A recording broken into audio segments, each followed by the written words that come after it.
बिस्मिल्लाहिर्रहमानिर्रहीम। अस्सलामुअलैकुम। मैं हूँ इकरा खान और मैं आपके लिए लाती हूँ घर की ख़राब चीज़ें ठीक करने के तरीके। लेकिन आज मैं आपको क्या सिखाऊंगी? आज मैं आपको सिखाऊंगी घड़ी को ठीक करने का तरीका। हमारे घर की अक्सर घड़ियाँ ख़राब हो जाती हैं, न्यू सेल भी डालो फिर भी नहीं चलती और हमें लगता है कि ये ख़राब हो गई है तो हम उसे फेंक देते हैं या कबाड़ी वाले को बेच देते हैं। लेकिन वो घड़ी हम चाहे तो सिर्फ थोड़ी सी मेहनत से उस घड़ी को ठीक कर सकते हैं। आप मेरी वीडियो से अपने घर की हर चीज़ ठीक करने का तरीका सीख सकते हैं।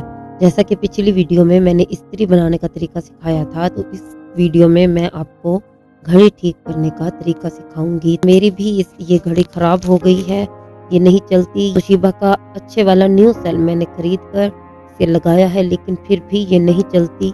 तो शुरू में मैं भी बहुत तंग होती थी, लेकिन अब मैं अपनी घड़ी को ठीक कर लेती हूँ। अब मुझे न्यू घड़ी लेने की ज़रूरत नहीं होती। ये देखें, मैंने तोशिबा का न्यू सेल डाला हुआ है, फिर भी देखें मेरी घड़ी नहीं चल रही। तो अब आपको इस वीडियो से मैं घड़ी को बनाने का तरीका सिखाऊंगी। तो सबसे पहले आपने क्या करना है, आपने घड़ी के साइडों के पेच खोल लेने हैं इस तरह से, जैसे कि मैं खोल रही हूँ।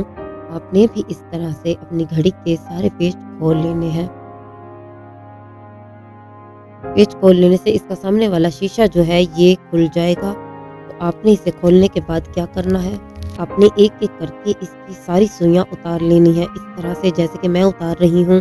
इस तरह आप भी इसकी सारी सुइयां उतार लें। उतार लेने के बाद इसके अंदर ये छोटा सा नट लगा होगा, आपने चाबी से या पिलास की मदद से इस नट को उतार देना है इस तरह से, जैसे मैं इस नट को खोल रही हूँ। आपने भी इस तरह खोल के इसे यहाँ से उतार देना है। उतार लेने के बाद ये डब्बी आपने इस तरह से उतार लेनी है, जैसे कि ये मैंने उतारी है। आपने भी इस तरह से ये डब्बी उतार लेनी है। इसी डब्बी के दम पे पूरी घड़ी घूमती है। अब आपने इस डब्बी को बनाना है। अगर मेरी वीडियो से आप बनाने का तरीका सीख जाएं तो बेहतर है कि आप बना लें, नहीं तो बाजार से भी ये डब्बी 100-150 की मिल जाती है। तो अगर आपको बनाना ना आए, आपको समझ ना आए, तो आप बाजार से 100-150 की न्यू डब्बी खरीद कर वो भी इसमें फिट कर सकते हैं। तो आपने अब क्या करना है, आपने इस डब्बी को इस तरह से खोल लेना है, जैसा कि मैंने इस डब्बी को खोल लिया है। इस तरह से दोनों साइडों से इस तरह से खोल लेना है। खोल के इसके अंदर ये देखें छोटे छोटे ये रिंग्स होंगे। इन रिंग्स के दम पर घड़ी घूमती है, तो ये अक्सर हिल जाते हैं अंदर से, किसी वजह से ये हिल जाते हैं जिसकी वजह से घड़ी घूमना बंद हो जाती है। आपने इनको खोलकर दोबारा अच्छे से फिट करना है, एक दूसरे के साथ फंसा के।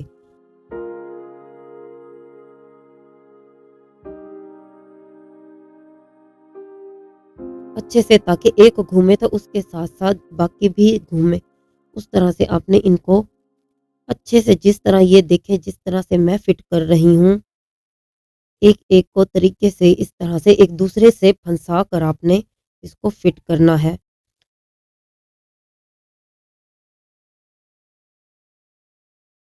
ये सारे रिंग्स एक दूसरे से जोड़ के लगाने हैं ताकि ये दोबारा हिले ना। इन अच्छे से फिट करके फिर आपने डब्बी को दोबारा से अच्छे से बंद कर देना है।